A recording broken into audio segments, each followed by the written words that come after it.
Hello everyone, welcome back to our channel explain myself Devesh Mishra.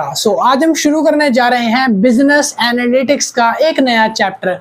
जैसे कि आप लोगों को पता ही होगा, बिजनेस एनालिटिक्स की सीरीज हमने शुरू करी थी जो कि सेमेस्टर 6 वालों के लिए है। चाहे आप बीकॉम प्रोग्राम से हो या फिर आप बीकॉम ऑनर्स में हो, सेमेस्टर 6 में अगर आपके पास एक सब्जेक्ट होगा बिजनेस एनालिटिक्स करके, तो ये सीरीज आप लोगों के लिए इंपॉर्टेंट होने वाली है। इस सीरीज में हम सारे चैप्टर्स लाइन वाइज से करा रहे हैं और आज हम करने जा रहे हैं बिजनेस एनालिटिक्स का चैप्टर नंबर 5। चैप्टर नंबर 4, 3, 2, 1 सारे में करवा चुका हूं। लिंक डिस्क्रिप्शन में है, प्लेलिस्ट जाके देख लेना। डिस्क्रिप्शन से सारे चैप्टर्स लाइन वाइज आपको देखने को मिल जाएंगे। और ये जो चैप्टर है, चैप्टर नंबर 5, इसके साथ साथ हमने नोट्स भी रेडी कर दिए हैं बिजनेस एनालिटिक्स के। तो अगर आपको नोट्स परचेज करने हैं बिजनेस एनालिटिक्स बुक के, पूरी बुक के, तो उसके लिए आपको करना क्या है, आपको सिर्फ व्हाट्सएप पे जाके मैसेज करना है हमारे नंबर पर। जो हमारा नंबर है वो डिस्क्रिप्शन में गिवन है और बोर्ड पर भी यहाँ पर मैंने मेंशन कर दिया है। तो इस नंबर पे जाके मैसेज करके पता करो कि सर हमको नोट्स परचेज करने हैं बिजनेस एनालिटिक्स के। मिनिमम प्राइस 130-150 रुपीज है, जो पे करके आप पीडीएफ को पूरा बाय कर सकते हो। पीडीएफ के अंदर आपको सारे चैप्टर्स मिलेंगे, शॉर्ट समरी मिलेगी, इजी एक्सप्लेनेशन मिलेगा। अगर आप लेना चाहो तो जाके व्हाट्सएप पे बाय कर सकते हो। चलिए जी, शुरू करते हैं। अब उन बच्चों के लिए जो वीडियो से पढ़ते हैं, तो चैप्टर नंबर 5 जिसका नाम है डिस्क्रिप्टिव स्टैटिस्टिक्स यूजिंग आर।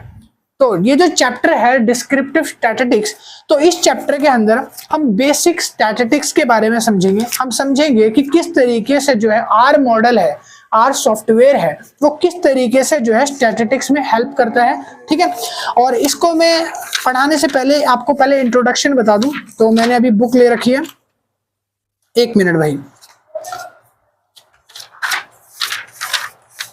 हाँ, चलिए शुरू करते हैं फिर चैप्टर नंबर 5। तो सबसे पहले हम बात करते हैं इंट्रोडक्शन की, कि इस चैप्टर के अंदर हम क्या क्या चीजें पढ़ने वाले हैं। तो इंट्रोडक्शन से शुरू करेंगे। इस चैप्टर के अंदर हम सीखेंगे कि किस तरीके से डेटा को इंपोर्ट करा जाता है सॉफ्टवेयर में, किस तरीके से फाइल्स को इंपोर्ट करा जाता है अगली स्प्रेडशीट्स वगैरह में, एक्सेल शीट वगैरह में। फिर हम उसके बाद जानेंगे कि इस चैप्टर के अंदर किस तरीके से आप अपने हिस्टोग्राम, बार ग्राफ, प्लॉटर और साथ ही साथ स्कैटर प्लॉट्स, ऐसे डायग्राम या ग्राफ्स जो हो सकते हैं, उसको कैसे रिप्रेजेंट करा जाता है सॉफ्टवेयर में। फिर हम उसके बाद इस चैप्टर में सीखेंगे कि इस चैप्टर के अंदर किस तरीके से कैलकुलेट करी जाती है सेंट्रल टेंडेंसी, यानी मीन, मीडियन और मोड, कैसे इसमें कैलकुलेट करा जाता है सॉफ्टवेयर की हेल्प से। फिर हम इस चैप्टर में पढ़ेंगे कि डिस्पर्जन कैसे निकाली जाती है, जहां पर हम रेंज का फॉर्मूला सीखेंगे, वेरिएंस निकालना सीखेंगे, हम स्टैंडर्ड डेविएशन सीखेंगे, IQR सीखेंगे। ठीक है, फिर हम उसके बाद पढ़ेंगे कि रिलेशनशिप्स क्या होते हैं कोरिलेशन में और कोएफिशिएंट में। तो ये सारा इस चैप्टर का आज का बेसिक रहने वाला है। तो और भी हम बात करेंगे। पहले मैं आपको समझा देता हूं, ये जो डिस्क्रिप्टिव स्टैटिक्स है, इसका नाम डिस्क्रिप्टिव स्टैटिक्स क्यों रखा है। क्योंकि देखो, मैंने आपको प्रीवियस चैप्टर में बताया था, अगर आपने मेरी पुरानी वीडियो देखी हो, जहां मैंने बताया था कि आर जो है एक मॉडल है, एक सॉफ्टवेयर है जो AI का काम करता है, जिसमें आप कोडिंग से लेकर हर चीज कर सकते हो। जैसे स्टैटिस्टिक्स कर लो, मैथमेटिक्स कर लो, सारी चीजें आप कर सकते हो आराम से, है ना। अब ये उसका एक बेसिक वर्जन होता है, डिस्क्रिप्टिव वर्जन जो है एक बेसिक वर्जन होता है आर सॉफ्टवेयर का। अब इसके अंदर बेसिक वर्जन है तो कुछ लिमिटेशंस होंगी, बिल्कुल है सर। आप इसमें कुछ गिनी चुनी चीजें ही कर सकते हो, जैसे मैंने अभी आपको इंट्रोडक्शन में सारी चीजें बताई, जिसमें आप ग्राफ्स बना सकते हो, आप सेंट्रल टेंडेंसी कर सकते हो, आप डिस्पर्शन कर सकते हो, साथ ही साथ आप रिलेशनशिप्स निकाल सकते हो, कोएफिशिएंट और कोरिलेशन का। समझे? तो ये सारी बेसिक चीजें हम सीखने वाले हैं, हम पढ़ेंगे इस चैप्टर के अंदर, जिसका नाम है डिस्क्रिप्टिव स्टैटिस्टिक्स इन आर। चलिए, तो मैंने यहाँ पे लिखा है इंट्रोडक्शन में कोड ऑफ इंपोर्ट आर, कि हम किस तरीके से कोड की हेल्प लगाकर किसी भी एक्सेल शीट को, किसी भी एक बड़े डेटा सेट को इंपोर्ट कर सकते हैं इजीली। फिर हम इसके अंदर पढ़ने वाले हैं चार्ट्स, जिसका नाम मैंने आपको बताया था, histogram, bar graph, box plot, line graph और स्कैटर प्लॉट्स, ये सारी चीजें। देन हम रीड करेंगे central tendency, mean median mode पढ़ेंगे। मीन मीडियन मोड के फॉर्मूले जो है वो मैं आपको बताऊंगा। इसमें बेसिक मीन मीडियन मोड आप कैलकुलेट करते हो आराम से, ठीक है, क्योंकि ये लिमिटेशंस है। क्या है, डेटा मेजरमेंट होगा डिस्पर्शन में, जिसमें हम रेंज पढ़ेंगे, वेरिएंस, स्टैंडर्डाइजेशन, IQR वगैरह पढ़ेंगे। फिर हम रिलेशनशिप्स सीखेंगे, स्टैटिकल मेजर्स की, कोरिलेशन और कोएफिशिएंट की। देखो, भाई इस चैप्टर के अंदर ना आप बेसिक ही समझ पाओगे, क्योंकि प्रैक्टिकल इसमें आपको ज्यादा सिखाया नहीं गया है। चैप्टर बहुत ही डीपली नहीं गया है। इस चैप्टर में सिर्फ आपको ऊपर एक बेस लेवल से चीजें समझाई जाएंगी। तो अगर आप वीडियो देख रहे हो और आपको लगता है कि मैं ऊपर से आपको करा रहा हूं, तो ऐसा मत समझना, क्योंकि मैं इसमें डीपली इसलिए नहीं जा रहा, क्योंकि बिकॉज चैप्टर में ज्यादा डीपली नहीं दे रखा, सिर्फ बेसिक्स चीजें बताइए। जैसे मैं आपको मीन का एग्जांपल दूं, तो जैसे आपने मीन निकालना सीखा होगा 7वीं 8वीं में, तो 7th और 8th में जैसा मीन निकालते हैं ना, सिर्फ वही मीन इसमें आप निकाल सकते हो कोडिंग करके। आप वही चीज सीखने वाले हो, कोई ज्यादा डीपली हम मीन में नहीं जा रहे, हम इकोनॉमिक्स नहीं पढ़ेंगे, ठीक है। तो वो चीज आप पहले क्लियर कर दूं मैं। तो हम पहले पढ़ेंगे कि इंपोर्टिंग डेटा फाइल्स कैसे होता है। तो इसके अंदर ना आर सॉफ्टवेयर एक अपना खुद का अलग सा सॉफ्टवेयर लाता है, अपनी अलग सी स्प्रेडशीट लाता है। इसके अंदर अब क्या होता है, इसके अंदर हम फाइल्स को, CSV को या एक्सेल शीट को इंपोर्ट कर सकते हैं इजीली। किसकी हेल्प से? तो आप नए नए सॉफ्टवेयर को यूज करके हेल्प कर सकते हो। आपको अगर एक्सेल यूज नहीं करना, आपको CSV यूज नहीं करना, आपको अलग से और कोई स्प्रेडशीट नहीं यूज करनी, तो आप एक अलग सा सॉफ्टवेयर यूज करो जिसका नाम है SPSS, या आप यूज करो SAS, या आप यूज करो स्टाटा जिसका नाम है STATA। ये कुछ ऐसे सॉफ्टवेयर हैं जिसमें आप इजीली एक्सेल का वर्क कर सकते हो, ठीक है। आप अपने फॉर्मेट, कौन कौन से फॉर्मेट में इसमें अपनी PDF या अपने डेटा सेट को इंस्टॉल कर सकते हो। तो JSON फाइल हो गई, ठीक है। JSON फाइल का आपने सुना होगा, जब से कि आप टैक्सेशन वगैरह पढ़ते हो, आप GST वगैरह साइड थोड़ी ध्यान देते हो उस पर, तो आपको JSON फाइल का थोड़ा पता होगा। एक PDF फाइल होती है, JSON फाइल बोलते हैं यहाँ, ठीक है। XML कर सकते हो, HTML कर सकते हो। HTML आपने पढ़ा होगा। HTML में अगर आपको बॉडी चेंज करनी है, फॉन्ट चेंज करना है, आपको कलर चेंज करना है बैकग्राउंड का, तो इसके लिए कुछ कोड वर्ड्स होते हैं, जैसे कि इस तरीके से आपने देखा होगा हेड, ठीक है। फिर उसके बाद ऐसे कलर, फॉन्ट, इस तरीके से आप HTML करते हो ना, तो मतलब इस तरीके का जो फॉर्मेट होता है, तो इसी तरीके का फॉर्मेट जो है कोडिंग में हम इसमें पढ़ने वाले हैं। और ये जो है एक बेसिक वर्जन होता है R का। R क्या होता है, मैंने पहले, दूसरे, तीसरे, चौथे 4 लेक्चर में पढ़ाया है कि R एक रोबोट है, R एक AI की तरह टूल है, जो एक सॉफ्टवेयर है जो हेल्प करता है मैथमेटिकल्स में कोरिलेशन निकालने में, मीन मीडियन मोड, जो कि एडवांस लेवल का है। बट हम इसमें डिस्क्रिप्टिव पढ़ रहे हैं, दैट मीन्स कि हम बेसिक की बात करेंगे सिर्फ, ठीक है।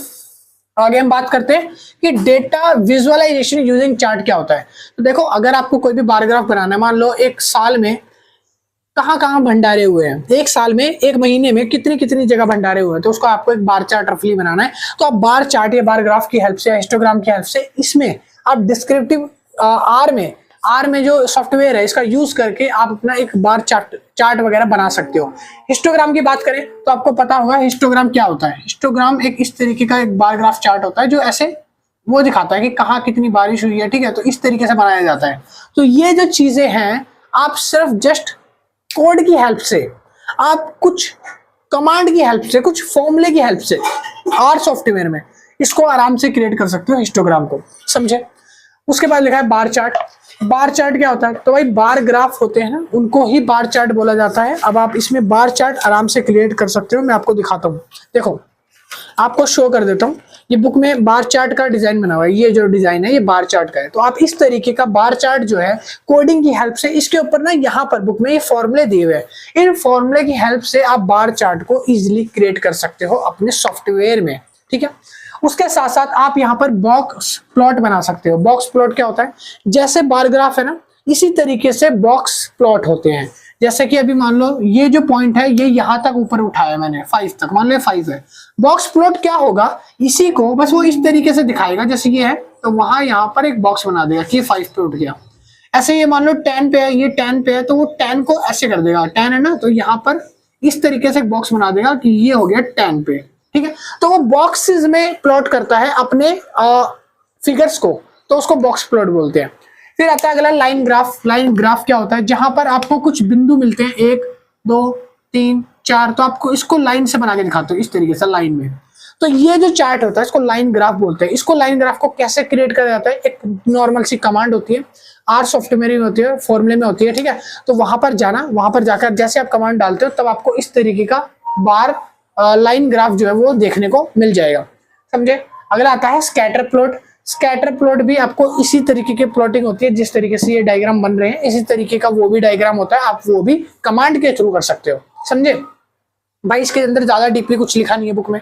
अगर आपको डीपली जाना है तो आपको प्रैक्टिकल सीखना पड़ेगा, और वो चीज यहाँ पर पॉसिबल नहीं है, और वो चीज आपके पेपर में कहीं काम नहीं आएगी, क्योंकि ये कुछ टॉपिक ऐसे है ना जो आपको ज्यादा यूजफुल नहीं लगेंगे। ठीक है, जितना बताया गया बुक में आप उतना ही करो, वो ज्यादा बेटर है, ज्यादा अंदर ना जाओ इसमें डीपली। लिखा अगला पॉइंट है मेजर ऑफ सेंट्रल टेंडेंसी। जैसे मैंने बताया था शुरू में कि हम इस चैप्टर में सेंट्रल टेंडेंसी मेजर करना सीखेंगे, जो कि बेसिक लेवल की है। तो बेसिक लेवल में हमने लोगों ने सेंट्रल टेंडेंसी मेजर करना सीखा था।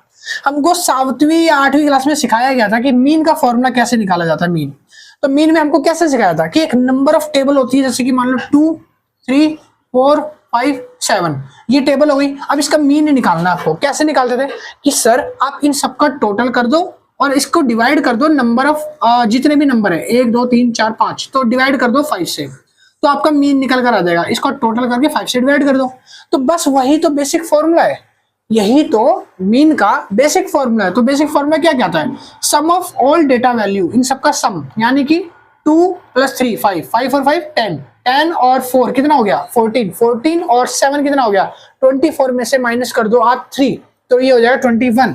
तो यहाँ पर हो जाएगा 21, ठीक है, डिवाइड बाय 5। तो आप इसका क्या करोगे, इस तरीके से मीन निकाल सकते हो, कैलकुलेट कर सकते हो।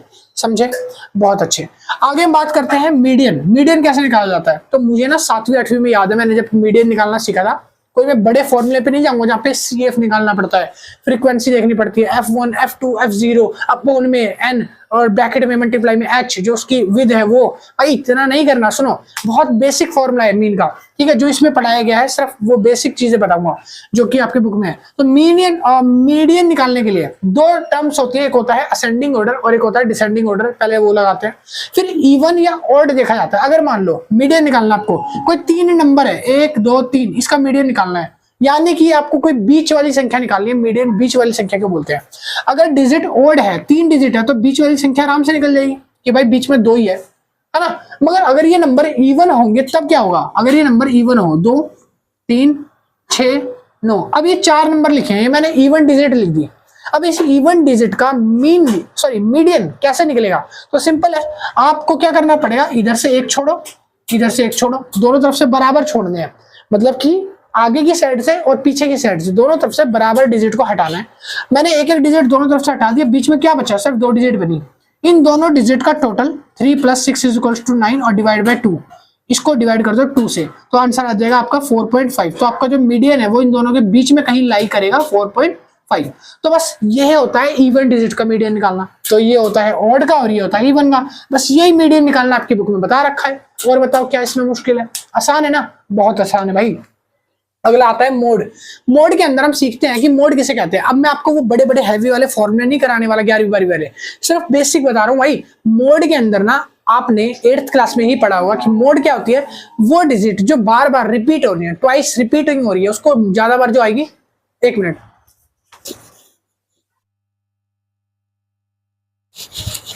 तो मोड क्या होता है, मोड एक ऐसी डिजिट होती है जो बार बार ट्वाइस रिपीट हो रही है, ज्यादा बार, वो मोड होती है। अगर मान लो एक नंबर मैंने लिख दिया, एक लाइन लिख दी मैंने, स्टूडेंट्स की हाइट लिखी है, मान लो एक की हाइट है 2.4, एक की हाइट है 3.3, एक की हाइट है 4.5, एक की हाइट है 3.3 और एक की हाइट है 5.1।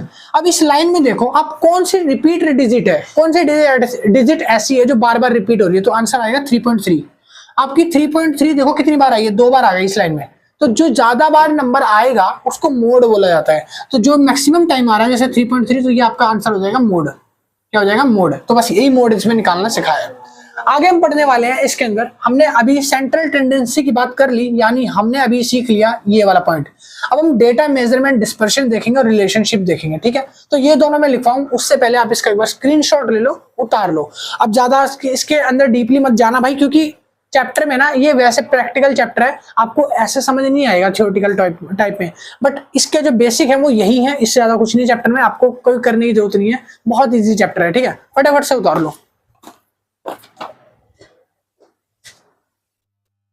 हैं अपने आगे के टॉपिक्स को लेकर, तो अभी आगे के टॉपिक्स में हम पढ़ने वाले हैं मेजर ऑफ डिस्पर्शन कैसे निकालते हैं। मेजर ऑफ डिस्पर्शन में आपको कुछ बेसिक चीजें ध्यान रखनी पड़ेगी, आपको कुछ बेसिक चीजें निकालनी सिखाई जाएगी। जैसे सबसे पहले हम सीखेंगे how to calculate range.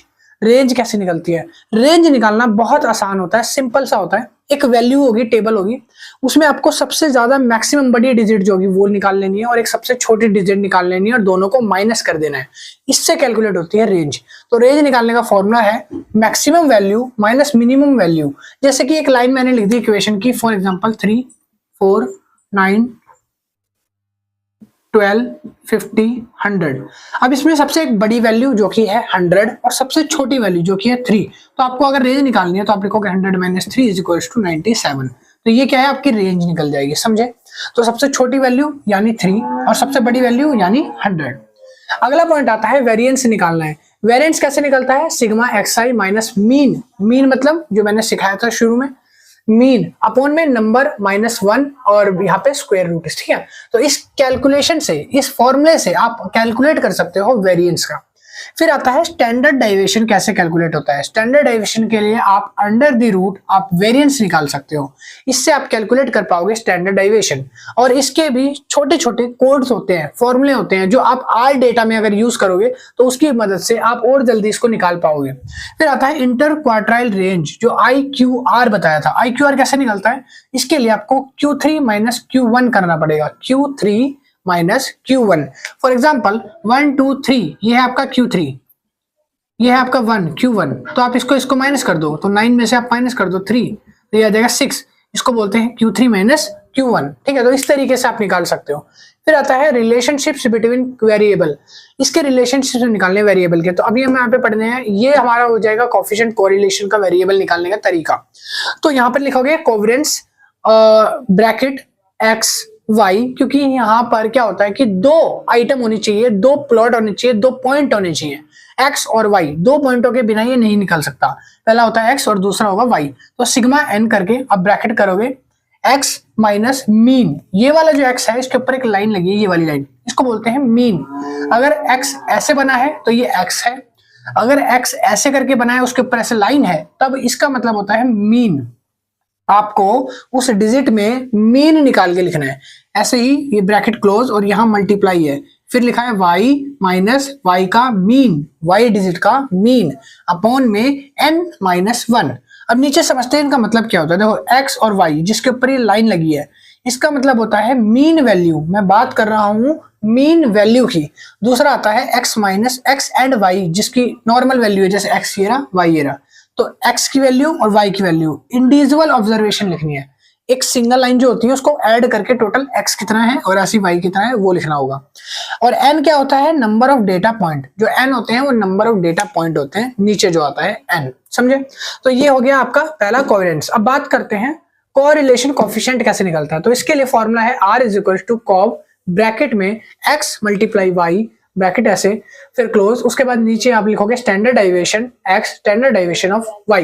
Standard deviation कैसे कैलकुलेट करेंगे, तो उसके लिए फॉर्मूला ये रहा। स्टैंडर्ड डेविएशन के लिए आप वेरिएंस निकालोगे अंडर रूट करके, ठीक है, इस तरीके से स्क्वायर रूट करके वेरिएंस निकलेगा। तब इससे आपका निकलेगा स्टैंडर्ड डेविएशन, यानी कि स्टैंडर्ड डेविएशन ऑफ x और स्टैंडर्ड डेविएशन ऑफ y। दोनों को आपको यहाँ पुट करना है, मल्टीप्लाई करना है, और ऊपर आपका फॉर्मूला लिखा है एक्स वाई, नॉर्मल वैल्यू जो होती है आप वो लिखोगे। कोवेरिएंस आपने निकाल रखा होगा, उसके बाद आप इसको सॉल्व कर दोगे। कोवेरिएंस एक्स वाई की वैल्यू है, इसका मतलब होता है covariance of X and Y.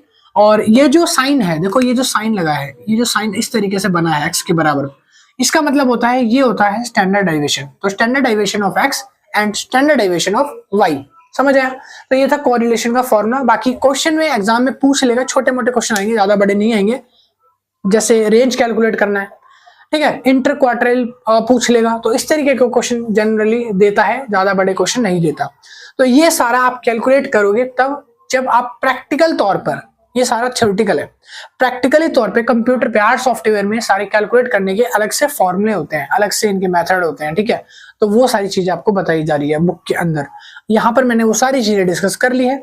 ये आपका लास्ट टॉपिक था जो कि कोरिलेशन का था, और इसके बाद आपका चैप्टर नंबर 5 खत्म यहाँ पर हो जाता है। वीडियो पसंद आई तो लाइक कर देना, शेयर कर देना, सब्सक्राइब कर देना। एक लास्ट चैप्टर 6 रह गया हमारा, जल्दी मैं वीडियो ला दूंगा उसकी भी।